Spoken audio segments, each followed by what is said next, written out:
ನಮಸ್ತೆ ಎಲ್ರಿಗೂ. ಇವತ್ತು ನಾವು ತುಂಬ ಸಿಂಪಲ್ಲಾಗಿ ಮೆಂತ್ಯ ಸೊಪ್ಪು ಹಾಕ್ಕೊಂಡು ದಾಲ್ ರೆಸಿಪಿ ಯಾವ ರೀತಿ ಮಾಡೋದಂತ ನೋಡೋಣ ಬನ್ನಿ.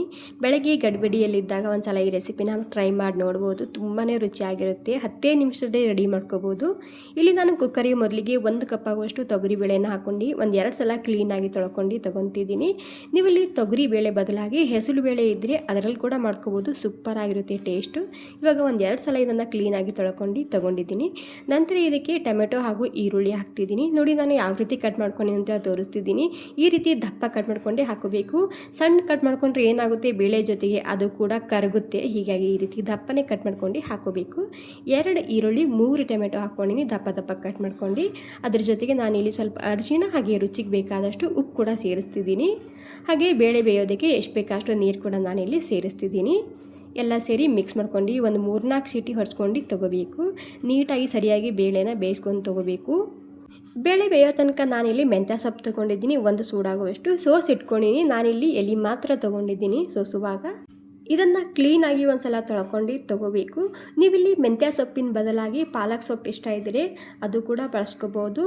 ಅಥವಾ ನೀವಿಲ್ಲಿ ಮೆಂತ್ಯ ಸೊಪ್ಪು ಹಾಗೂ ಪಾಲಕ್ ಸೊಪ್ಪು ಎರಡೂ ಸ್ವಲ್ಪ ಹಾಕ್ಕೊಂಡು ಈ ದಾಲ್ ರೆಸಿಪಿನ ಮಾಡ್ಕೋಬೋದು. ಟೇಸ್ಟ್ ಮಾತ್ರ ಸೂಪರ್ ಆಗಿರುತ್ತೆ.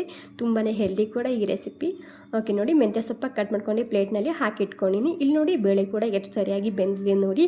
ಟೊಮೆಟೊ ಈರುಳ್ಳಿ ಹಾಗೆ ನಿಮಗೆ ಕಾಣ್ತಿರ್ಬೋದು. ಈ ರೀತಿ ಬೇಳೆನ ಬೇಯಿಸ್ಕೋಬೇಕು. ಬೇಳೆ ಕೂಡ ಸಾಫ್ಟಾಗಿ ಬೇಯಿಸ್ಕೋಬೇಕು. ದಾಲ್ ಸೂಪರ್ ಆಗಿರುತ್ತೆ. ಇವಾಗ ಬೇಳೆ ಮತ್ತು ಮೆಂತ್ಯ ಸೊಪ್ಪ ರೆಡಿ ಆದಮೇಲೆ ನಾನಿಲ್ಲಿ ಕಡಾಯಿನಲ್ಲಿ ಒಂದು ಸ್ವಲ್ಪ ಎಣ್ಣೆ ಹಾಕ್ತಿದ್ದೀನಿ. ಎಣ್ಣೆ ಬಿಸಿ ಆದಮೇಲೆ ಜೀರಿಗೆ ಹಾಗೂ ಸಾಸಿವೆ ಹಾಕ್ತಿದ್ದೀನಿ. ಇವಾಗ ಸಾಸಿವೆ ಸಿಡಿಬೇಕು. ಸಾಸಿವೆ ಸಿಡಿದಾದ್ಮೇಲೆ ನಾನಿಲ್ಲಿ ಬೆಳ್ಳುಳ್ಳಿ ಹಾಕ್ತಿದ್ದೀನಿ. ಅದರ ಜೊತೆಗೆ ಸ್ವಲ್ಪನೇ ಇಂಗು ಹಾಕ್ಕೊತಿದ್ದೀನಿ. ಹಾಗೆ ಒಂದು 2-3 ಹಸಿಮೆಣಸಿನ್ಕಾಯಿ ಹಾಕ್ತಿದ್ದೀನಿ. ಮತ್ತು ಕರಿಬೇವಿನ ಸೊಪ್ಪು ಹಾಗೆ ಬ್ಯಾಡಗಿ ಮೆಣಸಿನ್ಕಾಯಿ ಹಾಕ್ತಿದ್ದೀನಿ.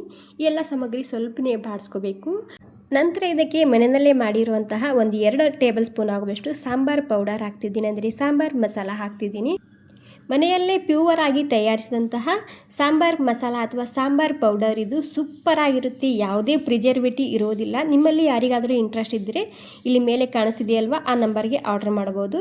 ಒಂದು 2 ಚಮಚ ಹಾಕ್ಕೊಂಡಿದ್ದು ನಾನಿಲ್ಲಿ ಸಾಂಬಾರ್ ಪೌಡರ, ಹಾಗೆ ಒಂದು ಸ್ವಲ್ಪ ಅರಿಶಿಣ ಹಾಕ್ಕೊಂಡಿದ್ದು ನಾನು. ಎಲ್ಲ ಸೇರಿಸಿ ಈ ರೀತಿ ಮಿಕ್ಸ್ ಮಾಡ್ಕೊಂಡಾದ್ಮೇಲೆ ಇದಕ್ಕೆ ಮೆಂತ್ಯ ಸೊಪ್ಪನ್ನ ಹಾಕ್ತಿದ್ದೀನಿ. ಮೆಂತ್ಯ ಸೊಪ್ಪು ಹಾಕಿದ ಮೇಲೆ ಮೆಂತ್ಯ ಸೊಪ್ಪ ಹಸಿ ವಾಸನೆ ಹೋಗೋ ತನಕ ಇದನ್ನು ಈ ರೀತಿ ಫ್ರೈ ಮಾಡ್ಕೊಂಡು ತೊಗೋಬೇಕು. ಅಂದರೆ ಪೂರ್ತಿ ಸಾಫ್ಟ್ ಆಗೋ ತನಕ ಇದನ್ನು ಈ ರೀತಿ ಹುರ್ಕೊಂಡು ತೊಗೋಬೇಕು. ನೀವಿಲ್ಲಿ ಮೊದಲೇ ಹೇಳಿದಾಗೆ ಮೆಂತ್ಯ ಸೊಪ್ಪಿನ ಬದಲಾಗಿ ಪಾಲಕ್ ಸೊಪ್ಪು ಇಷ್ಟ ಆಯಿತು ಅಂದರೆ ಅದು ಕೂಡ ಹಾಕ್ಕೊಂಡು ಮಾಡ್ಕೋಬೋದು ಈ ದಾಲ್ ರೆಸಿಪಿ. ಹಾಗೆ ನಿಮ್ಮಲ್ಲಿ ಯಾರಿಗಾದರೂ ಈ ಸಾಂಬಾರ್ ಪೌಡರ್ ಬೇಕಿದ್ರೆ ಆರ್ಡರ್ ಕೂಡ ಮಾಡ್ಬೋದು. ಮಸಾಲ ಖಾರದ ಜೊತೆಗೆ ಭಾಳಷ್ಟು ಜನ ಈ ಸಾಂಬಾರ್ ಮಸಾಲ ಕೂಡ ತುಂಬಾ ಇಷ್ಟಪಟ್ಟು ತೊಗೊತಿದ್ದೀರಾ. ಥ್ಯಾಂಕ್ ಯು ಸೋ ಮಚ್ ಎಲ್ರಿಗೂ. ತುಂಬಾ ಸರಿಯಾಗಿದೆ ಅಂತ ನನಗೆ ಭಾಳಷ್ಟು ಜನ ಕಾಮೆಂಟ್ ಕೂಡ ಮಾಡಿದ್ದೀರಾ. ಇವಾಗ ಬೇಯಿಸಿದಂತಹ ಬೇಳೆ ಹಾಕ್ಕೊಂಡು ಒಂದು ಸಲ ಮಿಕ್ಸ್ ಮಾಡ್ಕೊಂಡು ತಗೋಬೇಕು. ನಂತರ ಇದಕ್ಕೆ ಗಟ್ಟಿ ಬೇಕು ತಿಳಿಬೇಕು ನೋಡ್ಕೊಂಡು ನೀವಿಲ್ಲಿ ನೀರನ್ನ ಹಾಕ್ಕೋಬೋದು. ನೀರು ಹಾಕ್ಕೊಂಡು ಮತ್ತೆ ಒಂದು 5 ನಿಮಿಷ ಕುದಿಸ್ಕೊಂಡು ತೊಗೊಂಡ್ರೆ ಆಯಿತು. ಸೂಪರ್ ಆಗಿರುವಂತಹ ಮೆಂತ್ಯ ಸೊಪ್ಪಿನ ದಾಲ್ ರೆಸಿಪಿ ರೆಡಿ ಆಗುತ್ತೆ. ಇವಾಗ ಇದಕ್ಕೆ ಒಂದು ಸ್ವಲ್ಪ ಹುಣಸೆ ಹಣ್ಣಿನ ರಸ ಹಾಕ್ತಿದ್ದೀನಿ. ಹಾಗೆ 1 ಚಮಚ ಬೆಲ್ಲ ಹಾಕ್ತಿದ್ದೀನಿ.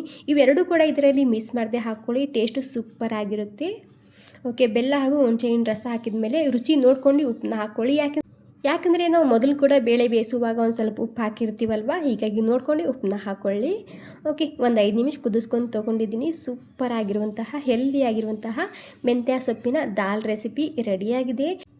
ಈ ದಾಲ್ ರೆಸಿಪಿ ನೀವು ಚಪಾತಿ, ರೊಟ್ಟಿ, plain rice, jeera rice, dosa, idli ಹೀಗೆ ಎಲ್ಲದಕ್ಕೂ ಹಾಕೊಂಡು ತಿನ್ಬೋದು. ಸೂಪರ್ ಟೇಸ್ಟ್ ಆಗಿರುತ್ತೆ.